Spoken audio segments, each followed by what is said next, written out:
warahmatullahi wabarakatuh. Perkenalkan, nama saya Zahra Naswari. Nama saya Fadil Nuriski. Aku Fitri. Namaku Satir Habibili Adiwono dari. Dan saya Nurul Anissa. Kami dari kelompok 2 akan menjelaskan tentang metode Euler dan metode Lengler.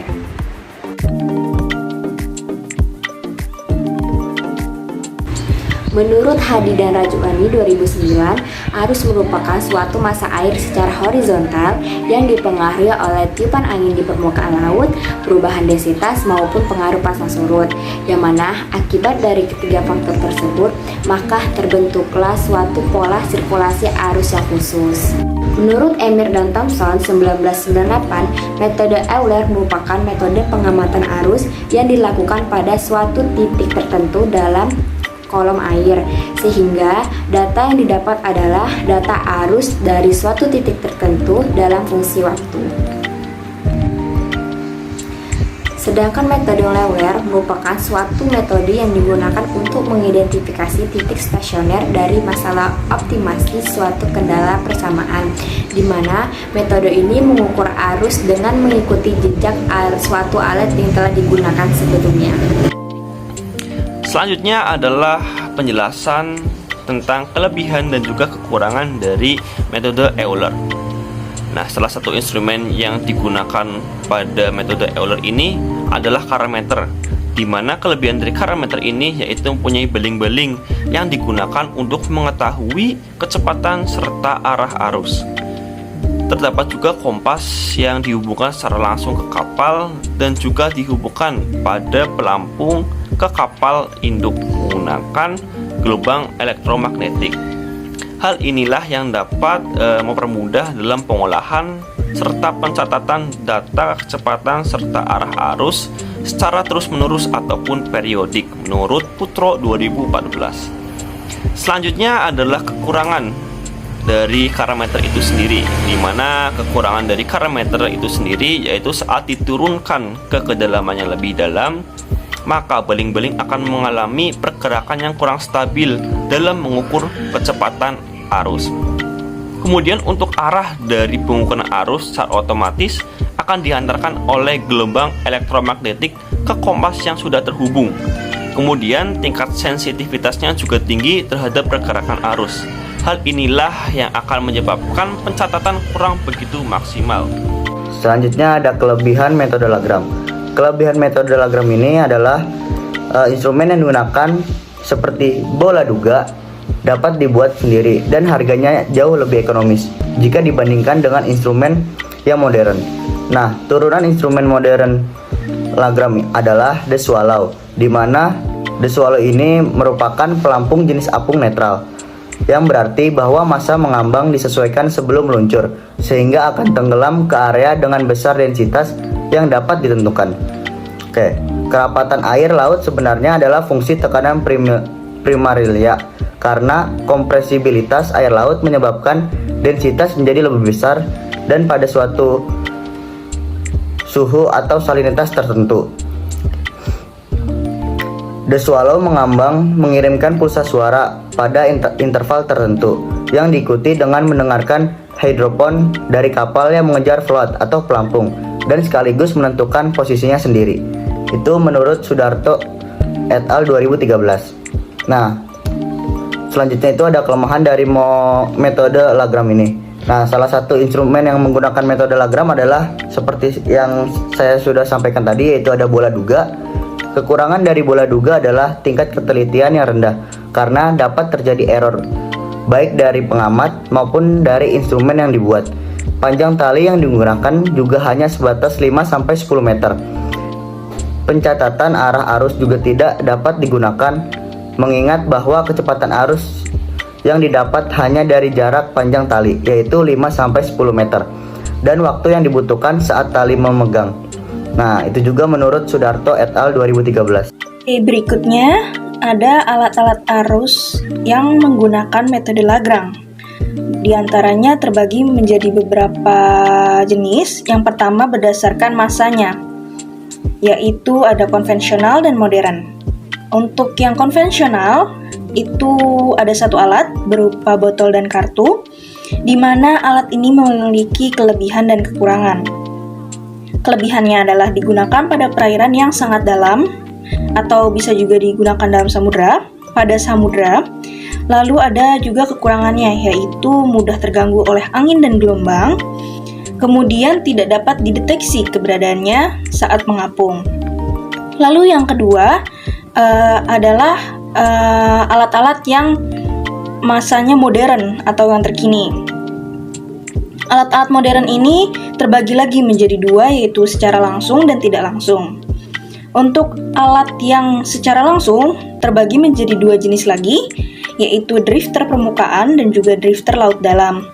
Untuk drifter permukaan memiliki beberapa jenis alat, yaitu yang pertama bentuk jendela, helisock, parasut. Alat-alat ini memiliki kelebihan dan kekurangan juga. Untuk kelebihannya adalah otomatis dan juga mudah dalam pengoperasiannya. Adapun kekurangan dari alat-alat tersebut diantaranya sulit mengetahui keakuratan dan besarnya efek gaya luar.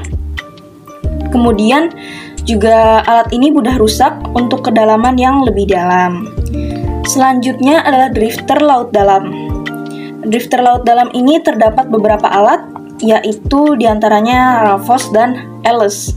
Untuk Ravos sendiri memiliki kelebihan diantaranya otomatis, lebih murah, dan mudah dioperasikan, memberikan pola arus yang akurat. Dan untuk kekurangan dari alat Ravos ini diantaranya adalah datanya yang tidak up to date, membutuhkan platform stasiun pengirim suara yang ditambatkan.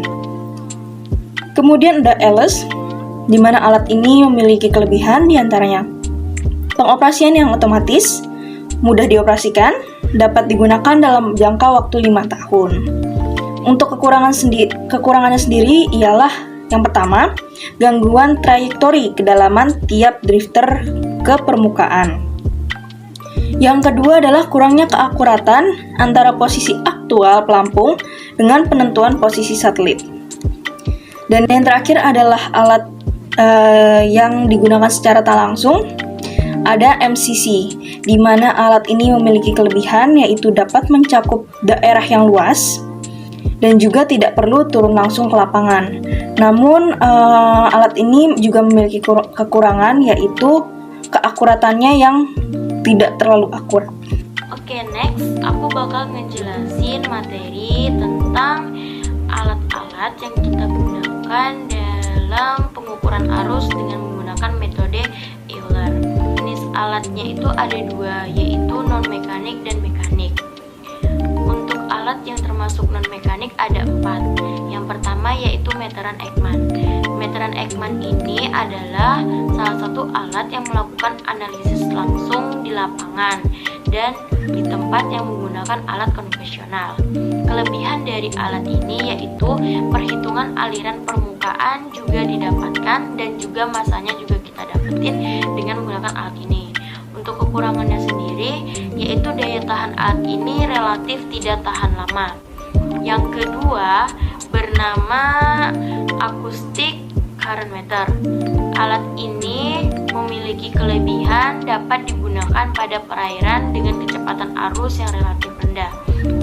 Sedangkan kekurangannya yaitu untuk alat ini tuh biaya operasional dan perawatan setiap alatnya itu sangat tinggi karena alat ini menggunakan sensor. Alat selanjutnya yaitu acoustic Doppler current meter. Alat ini memiliki kelebihan dengan resolusi spasial dan temporal yang dihasilkan itu jauh lebih baik. Untuk kekurangannya sendiri, alat ini tuh diperlukan kalibrasi dengan akurasi yang tinggi karena hasilnya itu biar lebih akurat. Untuk alat selanjutnya itu bernama electromagnetic current meter. Alat ini memiliki kelebihan dengan hasil perhitungan itu bisa kita dapat lebih cepat. Kemudian kelebihan lainnya itu kita ketika menggunakan alat ini tidak ada gangguan kerja mekanik atau gangguan akibat pergerakan dari alatnya.